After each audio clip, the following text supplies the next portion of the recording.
자, 네, 안녕하세요. 네, 자, 오늘 강의는요, 그, 말도 많고 탈도 많은 이 한일 관계를 뭐 최악으로 만들고 있는 그 주인공이죠. 지난 8월 30일인가요? 29일인가, 일본의 아베 수상이, 이제 병 때문에, 지병 때문에 뭐, 위궤양 대장염인가요? 때문에 이제 사임을 하겠다고 얘기했습니다. 자, 뭐 아베 수상이 바뀐다고 해서 일본이 얼마나 바뀔지는 모르겠습니다. 아베가 지난 한 16년에 걸쳐서 아베는 지난번에 1차 때 1차 때 잠깐 했다가 물러났어요. 그때도 병 때문에 스트레스가 굉장히 많이 받으면 아마 유궤양이 막 그냥 재발되나 봐요. 그죠? 여러분들은 스트레스 받는 일은 하지 마시고 그런 생각도 하지 마세요. 살다 보면 어디 그러나 또 그렇지. 자, 이 아베는 잘 아실 거예요. 그의 외조부가 누구죠? 전범 정치인이에요. 기시노부스케라고.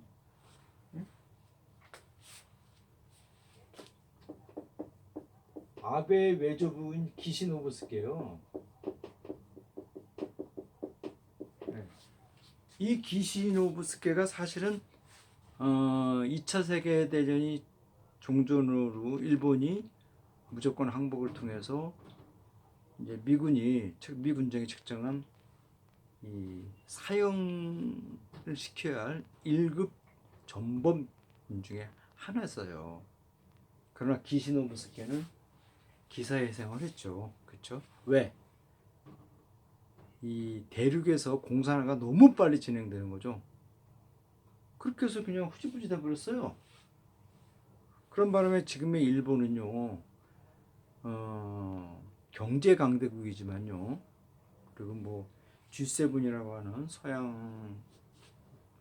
서양 국가를 중심으로 한 그러한 체제에서 G7이지만은 많은 나라들한테 그를 대우를 못 받고 있습니다.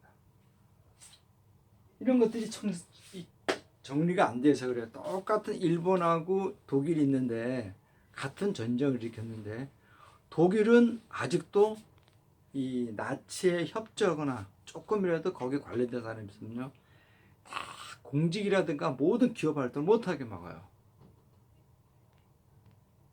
독일은요. 근데 일본은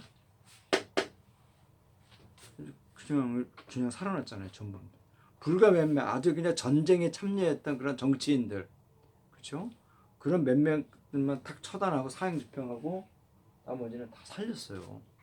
이들이 다시 힘을 합쳐갖고 일본을 재건시켰잖아요. 결국은 일본이 그 나쁜 습관을 완전히 청산을 못하는 바람에 전 세계 국가들로부터 좋지 않은 그런 걸 겉으로는 나라가 좀 잘 살고 도움을 받을 수 있으니까 어허하고 그러죠. 굉장히 싫어하죠. 그죠? 네. 자, 근데 이제 이 한일 관계를 기본적으로 이제 우리나라 같은 데서 이제 왜 그렇게 우리가 이렇게 잘 안 풀리냐 하는 문제는요. 사실 이렇게 주변 국가하고는 잘 지내야 돼요. 우리가 사는 게 똑같잖아요. 옆집하고 가까이 지내는 사람들하고 좋게 지내야 되잖아요. 그런데 일본하고는 그렇게 안 돼요. 오히려 전쟁을 막 벌였던 중국하고는 가깝게 지내려고 해요. 그것은 무엇인가 하니 일본이 근본적으로 한반도를 조선시대라든가 고려시대 때 한반도를 침략한 그 행위들이 한 다음에 그 피해를 입힌 다음에 철저한 사과 같은 걸 안 하는 거죠. 책임을 회피하고. 그래서 이런 문제들이 계속 진행된 겁니다. 한번 역사적으로 잠깐 볼게요. 임진왜란이 1592년에 났잖아요. 그죠? 그래서 7년간의 전쟁을 통해서 물러쳤습니다. 일본이 물러났어요. 한반도는 완전 쑥대밭이 됐죠. 7년 동안. 막말로 그냥 개판이 된 거죠. 그 7년 기간 사이에 또 정유재난이 일어났었잖아요. 응? 그런 바람에 뭐 그냥 엄청났어요. 그런 다음에 일본하고 교류를 딱 끊었어요. 또 한동안. 그러면서 일본 그러면서 상황이 굉장히 안 좋아졌죠, 그죠? 가까운 나라하고는 계속 그런 앙금들을 풀어야 되는데 이 근본적인 정신적인 문제들을 과거에 있었던 정신적인 문제를 풀이를 못하니까 이런 문제가 계속 쌓이는 거죠, 그렇죠?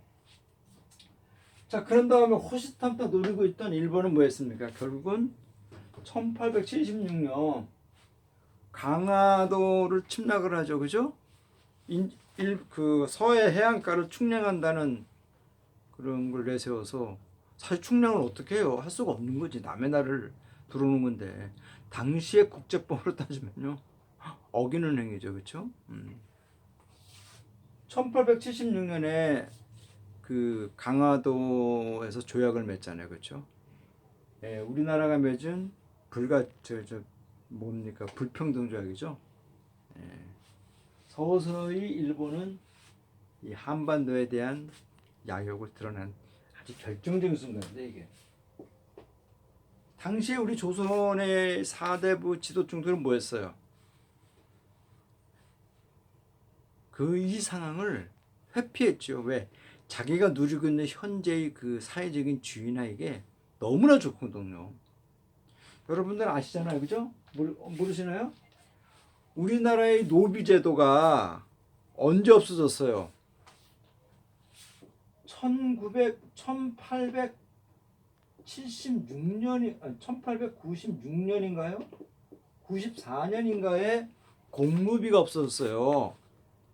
관에서 이렇게 데리고 있던 노비, 이게 관노비잖아요. 저 공노비입니다. 이 노비 제도가 없어졌어요. 고종 때. 그다지 오래된 세월이 아닙니다. 그러나 산노비들은요 1910년에 가갖고 한일 합방이 된 다음에 일본이 이 노비 제도를 없앴죠. 그렇죠? 그러나 이 산노비는요 그 주인과 이러한 그 여러 가지 경제적인 문제 그리고 여러 가지 문제 때문에 이 산노비는요 알게 모르게 계속 지속됐어요. 일제 외정 때까지. 우리 사회가 그만큼 이 조선의 이 사대부 지도층들이요 굉장히 안일하고 기피했죠. 이런 것들 그렇죠. 굉장히 권력에 붙어갖고 막 개짓거리를 하면서 일반 민초들 백성들을 굉장히 괴롭혔죠. 그렇죠. 이런 거 보십시오. 1860년에 미국은 그렇죠. 1860년에 미국은 어땠어요? 5년 동안의 남북 전쟁을 하잖아요. 미국은 거기서 노예제도를 없애잖아요, 그렇죠? 근데 그 노예제도가 이 관습적인 것들은 오래 갔잖아요, 그렇죠? 아직도 그런 것들이 미국의 사회 문제로 계속 일어나고 있고요. 그렇습니다. 근데 이 강점기 기간 동안 어땠어요? 45년까지. 여러분들 태영제도 아시죠? 태영제도. 태영제도가 뭐죠? 사람을 이제 죄를 지었으면 그걸 패는 거예요. 조선시대에 굉장히 만연했던 겁니다. 근데 이 제도가 제가 이제 언제 없어졌는 걸 잘 기억이 안 나요. 일본은 일찍이 없었어요. 그런데 이 태영제도를요,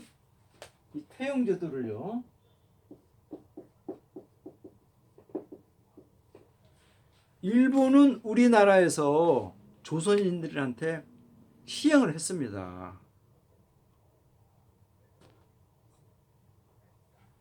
이런 이 한일 관계의 과거사 이런 것들이 명확하게 해결하지 않고 얼렁뚱땅 넘어가려고 하는 이런 것들이 밑으로 깔려 있으면요 항상 깨지게 된 그 양국 간의 관계는요. 그랬죠? 자, 또 보세요. 위안부나 강제 노역을 통해서 일본은 전쟁을 또 시행했잖아요. 얼마나 많은 우리나라 여성들이 성노예로 나갔습니까? 돌아오지 못한 사람 많잖아요. 여기에 대해서 명백한 일본 정부의 답변이 없었어요. 아직도. 그러면서 외교관계를 원만하자 그러면 말이 안 되잖아요. 분명한 과거사에 대한 잘못을 분명히 해법을 짚고 넘어가야 되는데 안 하고 있잖아요. 그렇죠? 그리고 강제노역을 보십시오. 일본의 3대 전범 기업이 있는데 이게 미쓰비시하고 미쓰이하고 스미모토라고 하는데요. 이들이 지금 대기업이잖아요. 그렇죠? 일본 내. 이들은 조선에서 엄청난 부를 획득했어요. 거의 공짜 노동력을 착취한 거죠. 그렇죠? 강제노역을 시켰으니까 임금을 거의 띄어먹고요. 그렇죠? 이 사람들이 나가서 죽으면은 그 사람에 대해서 조선 사람이 가서 죽었는데 그 기업들한테 책임진 기업들한테 돈을 다 일본 정부는 지불했습니다. 액수가 크든 작든 간에. 근데 그 돈들을 안 줬잖아요. 일본 정부는 줬다 그러는데 그 기업들한테. 그죠? 그럼 이 부분에 대해서는 분명히 매듭을 져야 되는데 매듭도 안 졌어요. 그렇죠? 이런 미쓰비시는 뭐 어때요? 지금의 기린 맥주가 미쓰비시고 미쓰이가 삿포로, 스미모토가 아사히 맥주예요. 이거 먹으면 안 되잖아요. 근데 그런 맥주를 시대가 바뀌었으니까 먹읍시다 그러는데 아유 존심도 없어요. 아무리 그 100년 전이라 그러지만 잊으면 안 되는 거 아니에요? 그러면서 어떻게 뭐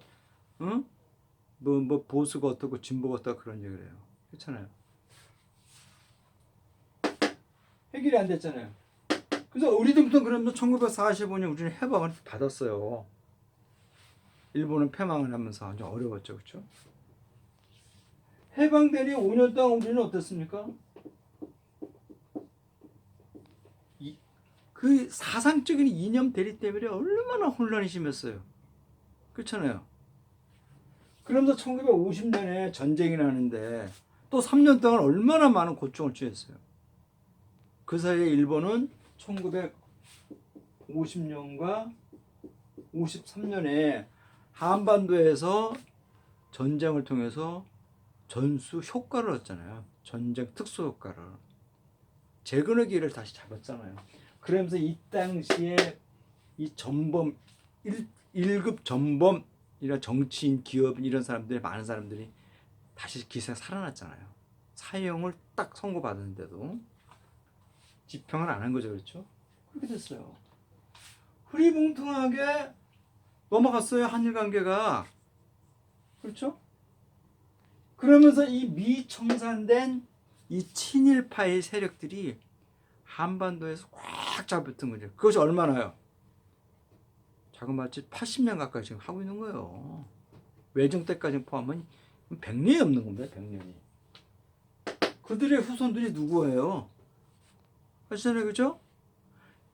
이승만 정권 때 자유당이고, 그죠? 박정희 정권 때 공화당이잖아요.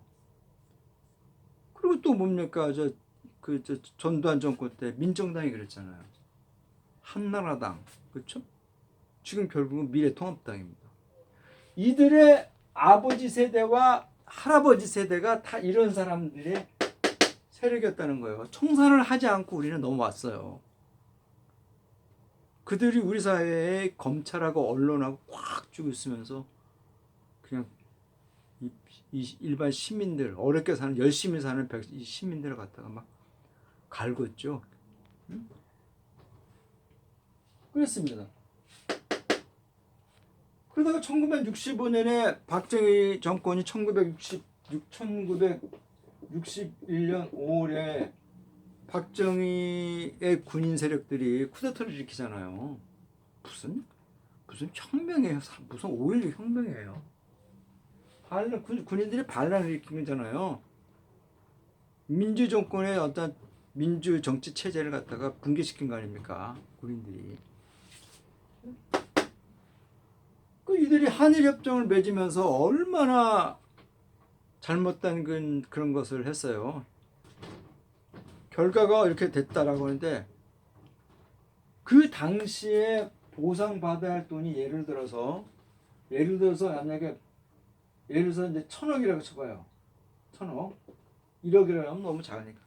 1,000억을 받을 수가 있는데 이 군인들이 정권 권력에 눈이 어두웠죠. 그러다 보니까 어땠습니까? 이거 반값도 안 되는 세책 마련 한 10억 받고 퉁쳤어요. 10억에 보상비, 배상비를. 그러니까 돈이 없으니까 이렇게 당한 사람들을 이런 걸 갖다 보상을 못 해줬잖아요.